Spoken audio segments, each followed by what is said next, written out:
What's up, everyone? Welcome to this day in Philly sports history for March 11th, 2023. We're back in the home studio. I already sound clearer as I'm speaking now. I always thought I needed to improve the acoustics here, but go to a resort in Mexico and you kind of appreciate what you have. But good to be back. A lot has happened since we left Cancun yesterday. Well, we stayed in Playa del Carmen and flew out of Cancun, but it was definitely a 40-degree turnaround.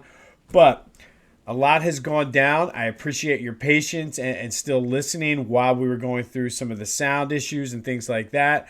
But we are back, and we should be back to our regular length of shows and everything like that. So we got a lot to get to. Let's get started. First, we'll start with our Philly Sports Women History Month Spotlight. Today we're going to spotlight Tara Lapinski, who I didn't know until doing the research for this month's lineup of women's sports history makers that she does have Philly ties. So she was born in Philly, lived in Sewell, New Jersey for 9 or 10 years, and then her dad had a sales job. They moved, I believe it was to Detroit. And then her and her mom moved back to Delaware to train while she was getting ready for the World Championships and Olympics and everything. She is a 1997 World Singles Champion. She won the gold medal at the 98 Nagano Olympics. Battled through some injuries, turned professional, but did fairly well for herself. She was able, between professional skating and endorsements, she had a net worth of over $12 million. And she definitely has parlayed that into a pretty successful gig. She's one of the primary figure skating announcers for NBC with Terry Gannon and Johnny Weir, who ironically enough does also have local ties. He was born in Coatesville, my hometown, and then he moved to, I think his dad was like a nuclear engineer or something, moved to Quarryville, which is right outside of, in between like Coatesville and Lancaster area, pretty much rural, but enough about him. I don't want to digress because this is about Tara Lapinski. But her and Johnny, though, have really parlayed their flamboyance and their success as figure skaters into a pretty successful gig as not only the figure skating announcers, but they have done a lot of their own shows. They've been guests on reality shows. They've hosted reality shows.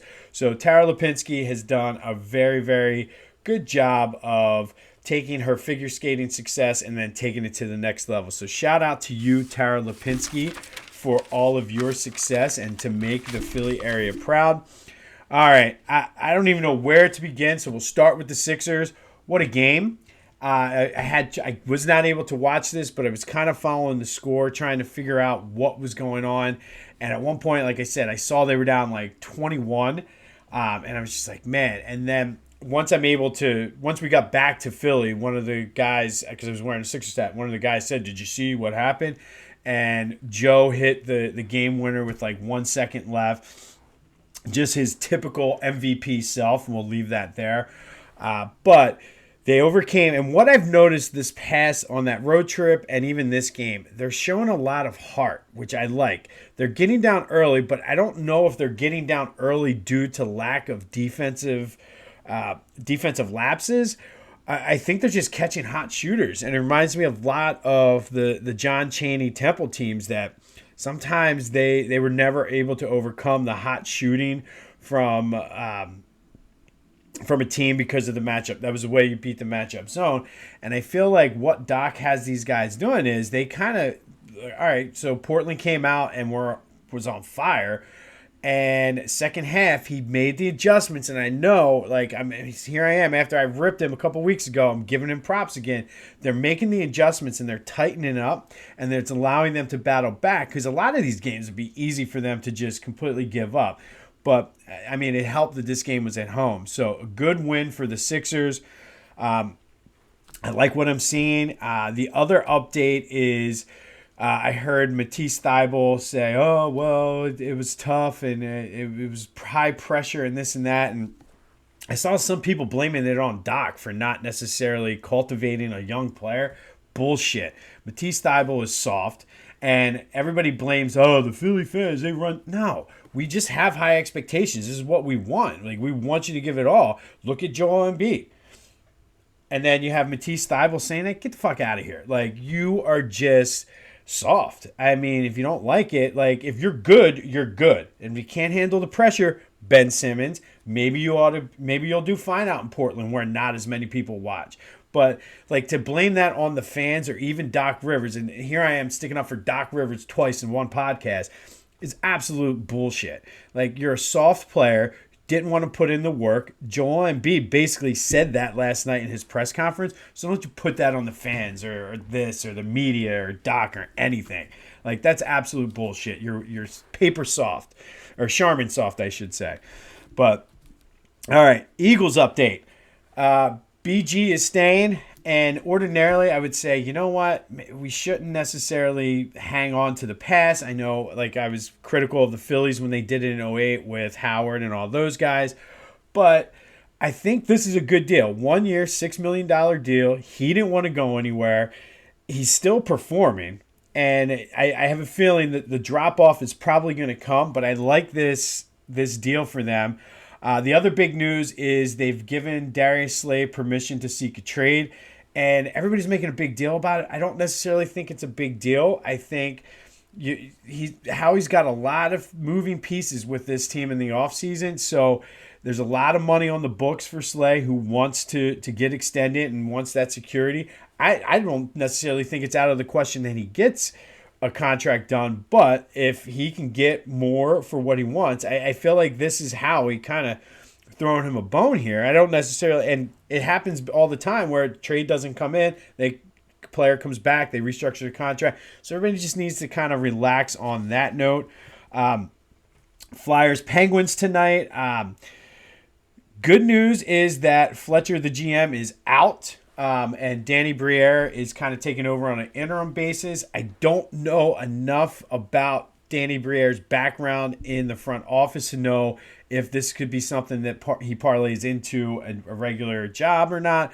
But it's worth noting. It's worth following. I talked yesterday about we got to follow this stand. Like, this team is an absolute dumpster fire right now. But the fact that this dude is out of there is going to allow them to sort of get things together. Hopefully, they're able to keep falling down and get some lucky bounces with ping pong balls. But I want to see what this does then, kind of speeding up the process, because you want somebody in place as you go into the off season. So worth monitoring what they're going to do there. Quick Phillies update. Andrew Painter is shut down with a sprained UCL. There's definitely some debate going on as to what should be done about that. There is a history and a precedent with that where young guys, sometimes it's Tommy John, sometimes it's not, and he's only 19, so you want to be careful with that, because I think it was DeGrom had something similar at the same age, or roughly at the same age, same point in his career, ended up with shoulder problems after getting the Tommy John. So it's definitely something that surgery might not be the best option, but you want to keep an eye on. We'll keep an eye on that. I mean, they're shutting him down right now for 3 weeks. I have a feeling he's not going to pitch this year. So now the spring training sort of focus is going to be who's going to be that fifth starter. Union in action tonight against Chicago. I guess I should be worth mentioning quickly about my Owls, who got the absolute shit beat out of them by Cincinnati last night. They lost by 30. And it's something I want to start looking into, because I don't know if this is an Aaron McKee problem, if this is a Temple problem, if this is a combination of the two. But it just seems like they don't have a culture.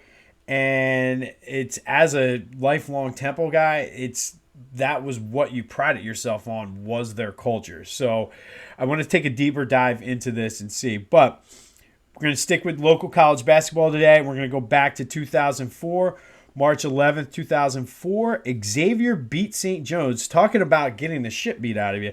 Xavier beat St. Joe's 87-67 in the quarterfinals of the A10 tournament. St. Joe's was ranked number 1. This was their first loss of the season. And I remember there's a lot of debate, because people were questioning their resume as a number 1 seed going into the tournament as it was, and now they lose in the first round to a team that wasn't the Xavier. They were a little bit off that year. But they ended up getting the number one seed in that game. Delonte West and Jameer Nelson just didn't have their best games. They each had 16 points. I don't want to get too much into St. Joe's that season because later this month we'll be doing more on this team in particular. But we know they did go on to the Elite Eight. We'll go into, like I said, the more details. We know what happened with the shot, but we'll kind of break that down. But on this day in 2004, St. Joe's suffered their first loss of the season, 87-67 to Xavier. Good win for the Sixers. Got to keep following. It's going to be a busy couple days here for the Eagles with their free agency. Hopefully the Flyers Danny Briere can kind of figure out the mess that is this team and turn it around. I know I always liked him when he was a player for the Flyers. Got to keep our fingers crossed and update on Chris Painter. Union in action. Shout out to you, Tara Lapinski, with the Philly ties. It was a lot.